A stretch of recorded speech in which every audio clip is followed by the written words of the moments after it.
आज वो पल आ ही गया जिसका हम पिछले 4 साल से इंतजार कर रहे थे। आज के नए डिजिटल इंडिया में पूरा देश, चाहे शहरी लोग हो या ग्रामीण, चंद्रयान 3 की लाइव लैंडिंग देखेंगे और एक नया रिकॉर्ड बनेगा। सवाल वही कि क्या इस बार चांद को फतेह कर पाएगा चंद्रयान? दोस्तों, 23 दिन के लंबे इंतजार के बाद आखिरकार वो पल अब बस आने ही वाला है जब हमारा चंद्रयान 3 चांद की सतह पर सुरक्षित लैंड करेगा। मेहनत करके इस मिशन को कामयाब बनाने की हर मुमकिन कोशिश की है और हम सभी को पूरा यकीन है कि हमारे वैज्ञानिक इस बार जरूर सफल होंगे और भारत एक नया कीर्तिमान बनाएगा। इस समय पूरे विश्व की नजरें हमारे चंद्रयान पर हैं, क्योंकि ये मिशन सिर्फ हमारे लिए ही नहीं बल्कि पूरी मानव जाति के भविष्य के लिए बहुत ज्यादा महत्वपूर्ण है। लेकिन सवाल ये उठता है कि हमारा चंद्रयान 3 इस समय कहां है और आगे लैंडिंग के दौरान उसको कौन कौन सी चैलेंजेस का सामना करना पड़ेगा और इस बार इसका सफल होना 100% तय है या नहीं। इन सब सवालों के जवाब आज हम आपको देने वाले हैं। साथ ही आपको यह भी बताएंगे कि चंद्रयान 3 की लाइव लैंडिंग आप फ्री में कैसे देख सकते हैं, इसलिए वीडियो को अंत तक जरूर देखिएगा। दोस्तों, अभी की बात करें तो इस समय हमारा चंद्रयान 3 चांद की सतह से करीब 600 मीटर की दूरी पर है और फ्री फॉल करते हुए ये अपनी लैंडिंग साइट की तरफ तेजी से बढ़ रहा है।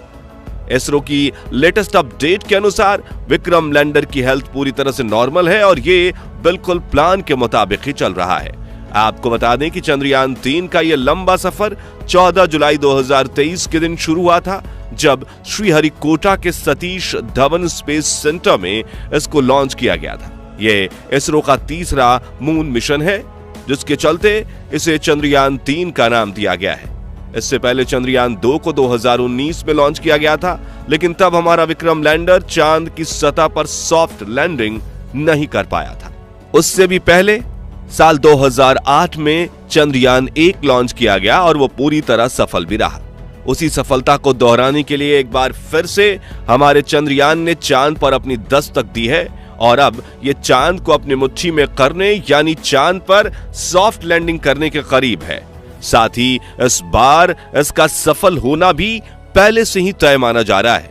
अब ऐसा आखिर क्यों है, ये जानने से पहले चलिए एक बार चंद्रयान 3 के अब तक के शानदार सफर पर एक नजर डालते हैं।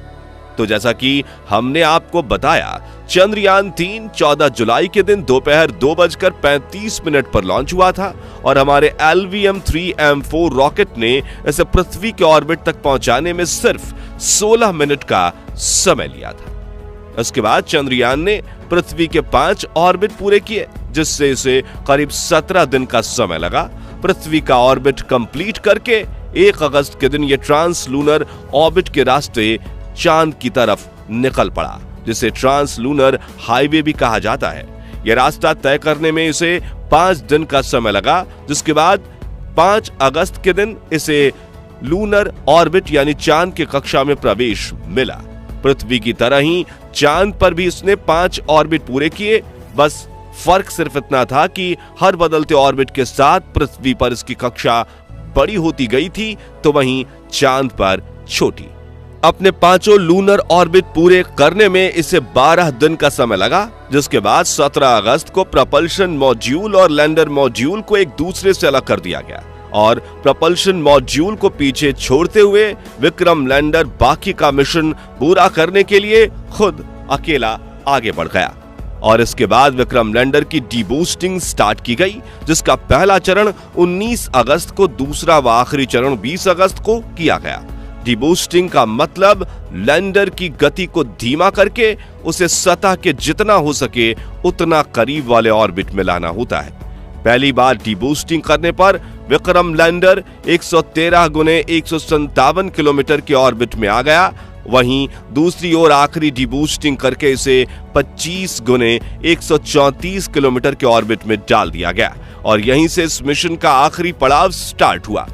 दरअसल इस ऑर्बिट में आने के बाद सबसे पहले हमारे विक्रम लैंडर ने अपनी लैंडिंग साइट को खोजा, जहां इसरो ने इसको लैंड कराने का प्लान किया था।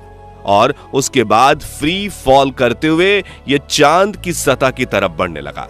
दोस्तों, ये तो हुआ चंद्रयान 3 के अब तक के सफर का हाल, जो आज हमने आपको बहुत शॉर्ट में बताया। चलिए अब जानते हैं कि इस बार विक्रम लैंडर का सॉफ्ट लैंड करना 100% क्यों तय माना जा रहा है। देखिए, जब हम कहते हैं कि इस बार, इसका मतलब यह है कि पिछली बार हम ऐसा करने में सफल नहीं हो पाए थे, यानी हमारे वैज्ञानिकों से कुछ कमी रह गई थी, जिसके चलते चंद्रयान 2 का विक्रम लैंडर क्रैश हुआ था।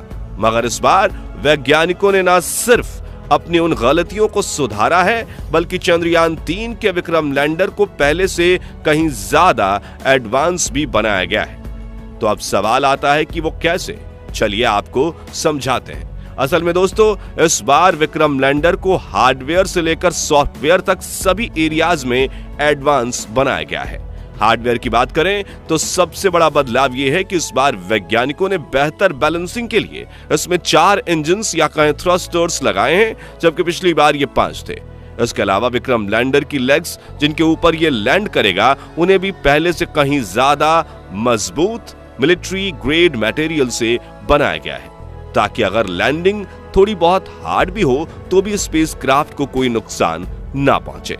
साथ ही इसे लेजर डॉपलर वेलोसिटीमीटर और लैंडर हॉरिजॉन्टल वेलोसिटीमीटर कैमरा जैसे बेहद एडवांस उपकरण से भी सजाया गया है। सॉफ्टवेयर की बात करें तो इस बार विक्रम लैंडर के ऑन बोर्ड कंप्यूटर सिस्टम को एआई के साथ जोड़कर बहुत ज्यादा एडवांस बनाया गया है, क्योंकि यही वो चीज है जिसके अंदर पिछली बार थोड़ी कमी रह गई थी। तो हम कह सकते हैं कि वैज्ञानिकों ने इस बार चंद्रयान 3 मिशन को सफल बनाने के लिए विक्रम लैंडर में कोई कसर नहीं छोड़ी है। यहां तक कि इसरो चेयरमैन एस सोमनाथ ने खुद ये कहा है कि अगर विक्रम लैंडर के सारे सेंसर्स फेल हो जाएं, साथ ही इसके 2 इंजन भी काम करना बंद कर दें, तब भी ये चांद की सतह पर सुरक्षित रूप से लैंड जरूर करेगा। उन्होंने कहा कि इसको इस तरह से डिजाइन किया गया है कि ये हर हाल में चांद पर लैंड करेगा।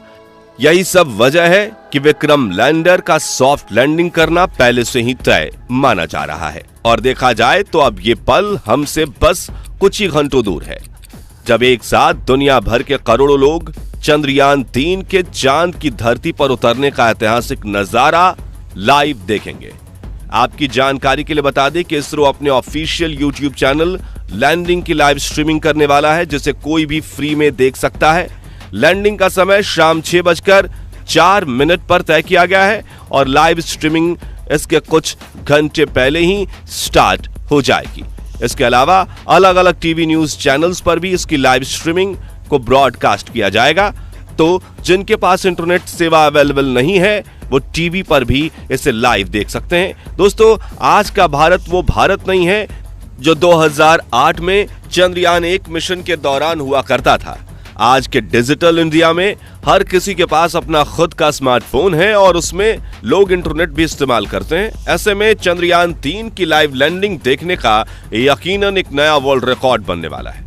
वैसे आम लोगों के अलावा हमारे प्रधानमंत्री नरेंद्र मोदी जी भी वैज्ञानिकों का हौसला बढ़ाने और उन्हें बधाई देने के लिए इसरो के ग्राउंड स्टेशन पर मौजूद रहेंगे।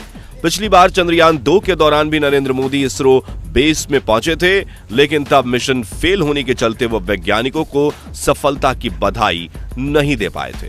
इसलिए हम आशा करते हैं कि इस बार भारत का मिशन सफल हो और हमें अपने वैज्ञानिकों की आंखों में आंसू की जगह चेहरे पर खुशी की स्माइल दिखाई दे। वैसे आप लोग चंद्रयान 3 की लैंडिंग लाइव देखने वाले हैं या नहीं, कमेंट करके जरूर बताइए। अगर आपका जवाब पॉजिटिव रहा तो हम भी